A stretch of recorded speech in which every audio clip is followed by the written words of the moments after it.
The street looked ordinary that evening, quiet in a way that made people feel safe. But nothing about what happened inside that house matched the calm outside. The neighbors still say they sensed something strange for days, a kind of heaviness in the air, but nobody imagined it would end with a story that would haunt an entire community. The house stood in the middle of the lane, lights often flickering at odd hours, curtains always closed, and people inside rarely seen, yet always heard. What happened there became one of the most disturbing cases investigators had faced in years, not because of the violence alone, but because of the silence that followed it.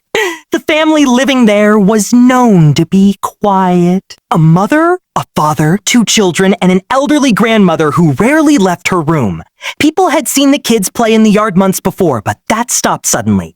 Some neighbors assumed they shifted their routines, others believed the children were just growing older. No one asked questions, and that's where the story begins to hurt, because the signals were there, but ignored. When the incident surfaced, officers would later say they wished someone had knocked earlier, someone had asked, someone had cared enough to notice that something was not right.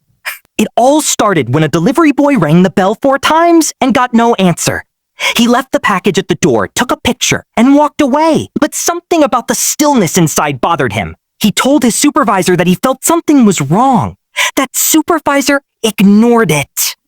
2 days later, the same package remained at the door, untouched. That's when a neighbor finally called the police, thinking perhaps the family had gone on vacation. But when officers arrived, their knock echoed through the house like it was empty, yet a faint smell had already begun to seep out. A smell that officers instantly recognized. The door was forced open, and the silence inside was louder than anything outside. The living room looked untouched.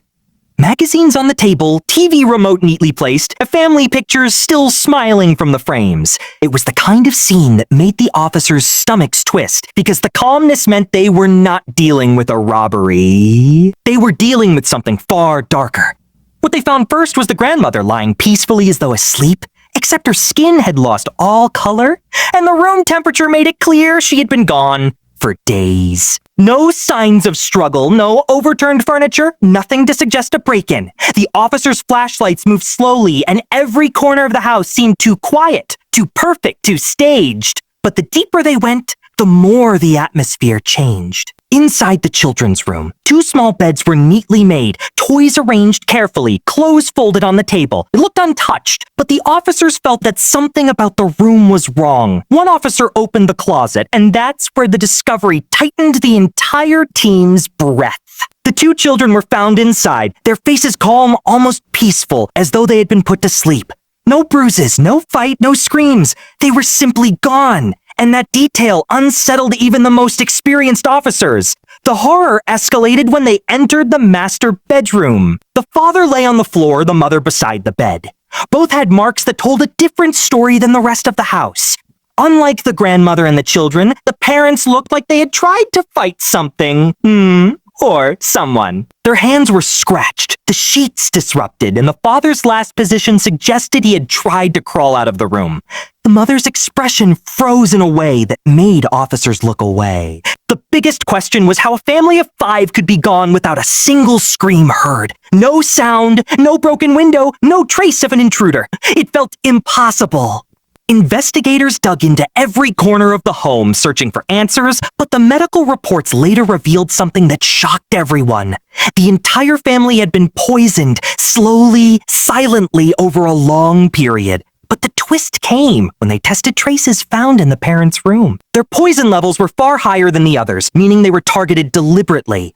The investigation took weeks. Officers went through the family's finances, social circles, phone records, medical history, and even school reports. Nothing pointed to enemies.